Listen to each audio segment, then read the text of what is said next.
जय गुरुदेव।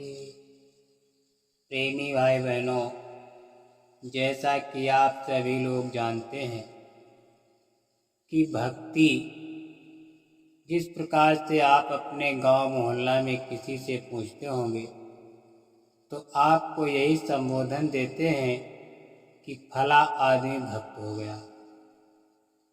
भला आदमी जो है बहुत अच्छा है, उस आदमी ने भक्ति ले ली। इस तरह की चर्चाएं अपने गांव समाज में हुआ करती। अगर कोई भी इंसान जय गुरुदेव धर्म प्रचारक संस्था मथुरा से नामदान लेकर के आ जाता है या वहां पहुंचकर दर्शन कर लेता है तो यहाँ गांव के लोग कहते हैं ये गुरुदेव हो गए। अरे भैया, वो बहुत भक्त हो गए, वो तो भक्ति में लीन रहते हैं। इस प्रकार की घटनाएं आप सभी लोगों ने अपने गांव मोहल्ले समाज में सुनी होंगी। नाते रिश्तेदार में ऐसी ही घटनाएं हुआ करती हैं। लेकिन एक बार जब कबीर साहब जी रास्ते से जा रहे थे तो एक व्यक्ति मिला। तो उसने कबीर साहब से पूछा, बाबा जी ये बताएं भक्ति क्या चीज़ होती है। हमने कभी भी ऐसा अनुभव नहीं किया कि भक्ति क्या होती है, लेकिन गांव समाज में लोग कहते हैं कि फला आदमी भक्ति में लीन हो गया, फला आदमी भक्ति कर रहा है। इस प्रकार से जब कबीर साहब से उस व्यक्ति ने कहा तो कबीर साहब जी मुस्कुराए। उन्होंने कहा कि ठीक है, तुम भक्ति को हम बताएं तो मानोगे या भक्ति को हम दिखा दें तब मानोगे। तब उस आदमी ने कहा, अगर महाराज आप भक्ति को दिखा देते तो ज़्यादा अच्छा रहता। कबीर साहब तो अंतर्यामी थे, वो त्रिकालदर्शी महात्मा थे। ऊपर आने जाने का रास्ता उनका खुला था, हमेशा वो ऊपर आया जाया करते थे। इसलिए वो कहते थे, तुम कहते हो लेखी देखी, मैं कहता हूँ आँखों देखी।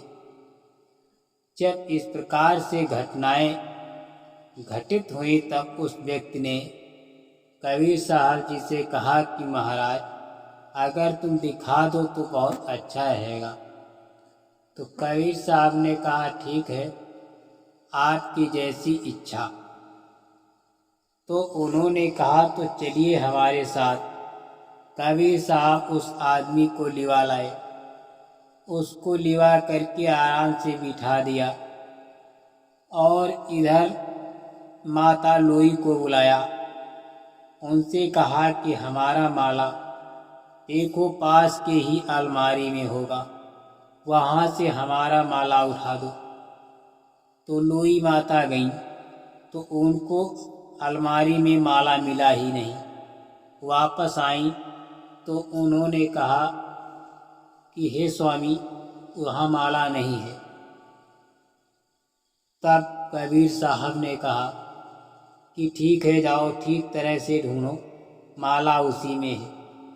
इस प्रकार से उनको परेशान करते रहे और वहाँ लोई माता जाती, माला को ढूंढती, वहाँ माला थी ही नहीं। कबीर साहब जी ने माला उसमें नहीं रखी थी, उनको ऐसे ही दौड़ाया करती थी। और जब भी लौट करके आती तो कबीर साहब एक नया पेंच तैयार कर देते। उनको अब सब कहते, तुमको दिखता नहीं है, तुमको किसी बात का ध्यान नहीं रहता है। इस प्रकार से बातें उनसे कहते, लेकिन माता लोई कुछ नहीं बोलती। धीरे धीरे समय का पहर बीतता गया तो उस आदमी ने कहा, महाराज आप कह रहे थे कि भक्ति दिखाएंगे, तो हमको भक्ति तो दिखाइए। धीरे धीरे जो था शाम होने वाली थी। तब जब देखता वो मनुष्य कि कबीर साहब जी बैठे हैं, तो उनसे सिर्फ यही धुन लगाता कि हमको दिखा दीजिए कि किस प्रकार से भक्ति होती है। कबीर साहब उसके बात पर सुनकर बहुत हंसते थे। फिर माता लोई से कहा कि ठीक से देखो, जा कर के देखो, अलमारी में ही माला है। लेकिन उनका तो हुक्म बजाना था, इनको हुक्म पर चलना था। इसलिए माता लोई फिर गईं। जब माला वहाँ नहीं मिली, फिर स्वामी जी से बताया, कबीर साहब से बताया, कहा स्वामी जी वहाँ माला नहीं है। लेकिन कबीर साहब ने झुंझलाते हुए कहा, तुमको ठीक से दिखाई नहीं देता, जरा दीपक ले आओ। दीपक में प्रज्वलित ज्वाला जला करके ले करके जाओ और वहाँ पर देखो माला उसी में है। लोई माता ने क्या किया, दीपक जलाया। दीपक को जला करके उस अलमारी के पास गई, उसमें देखा तो माला नहीं है। फिर वापस आई तो कबीर साहब ने कहा, ठीक है, तुमको कुछ दिखाई सुनाई नहीं पड़ता है, इसलिए आपको जो है ये माला नहीं मिली। जब ये संवाद माता लोई कबीर साहब के बीच चल ही रहा था, तब तक वो आदमी बोल पड़ा, अरे महाराज ये बताओ, आप कहते हैं कि भक्ति को हम दिखाएंगे, तो भक्ति को दिखाइए। शाम होने वाली है, सूर्य ढल चुका है, अंधेरा हो जाएगा, हम अपने घर कैसे जाएंगे। तो इस पर कबीर साहब ने कहा, अरे हमको तो ध्यान ही नहीं रहा। इसलिए फिर कहा, चलो ठीक है, अभी हम तुमको बताते हैं।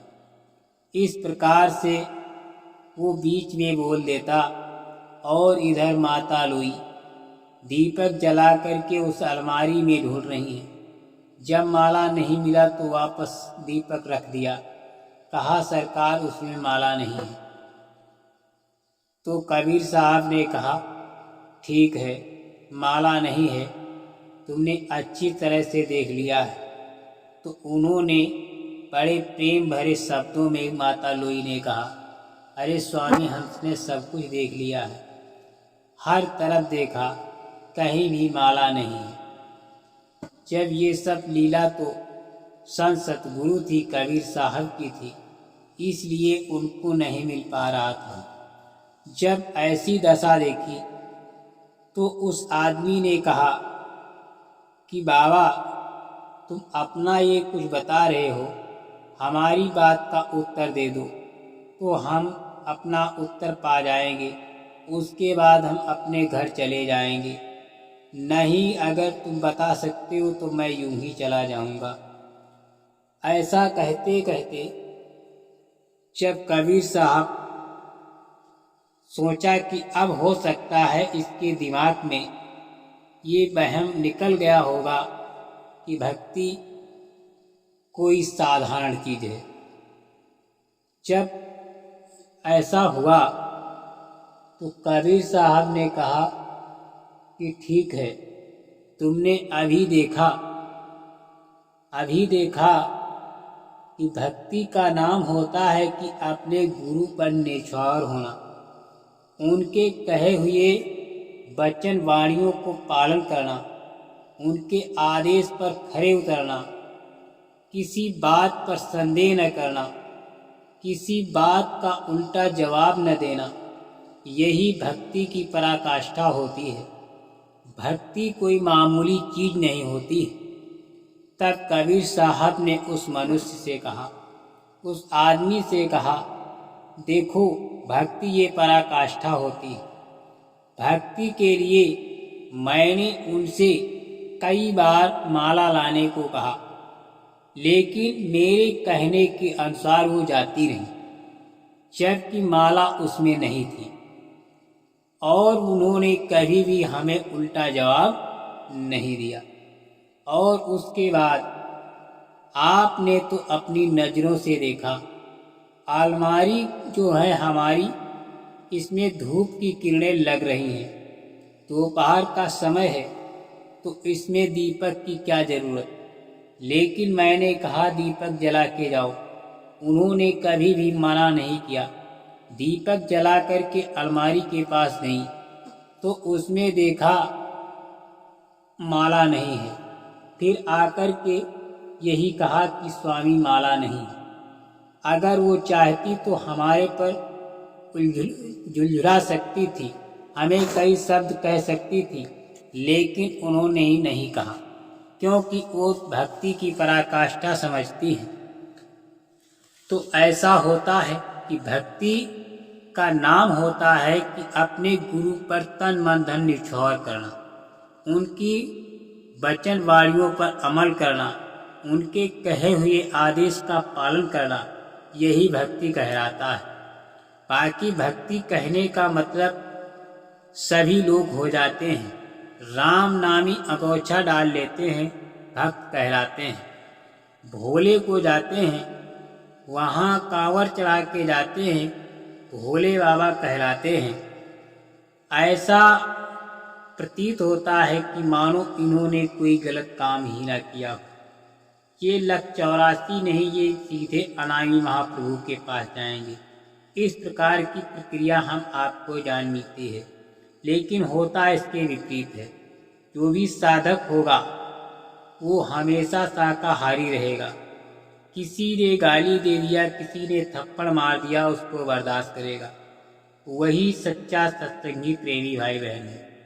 इसलिए प्रेमी भाई बहनों, जो लोग भक्ति को सरल मानते हैं, भक्ति करना कोई लड़के और लड़कियों का खेल नहीं है, गुड्डी और गुड़ियों का खेल नहीं है। इसलिए महापुरुष कहते हैं कि भक्ति करे कोई सूरमा, जात वर्ण कुल होए। भक्ति कोई सूरमा ही कर सकता है जो अपना जाति वर्ण और इसको खो देता है। जय गुरुदेव।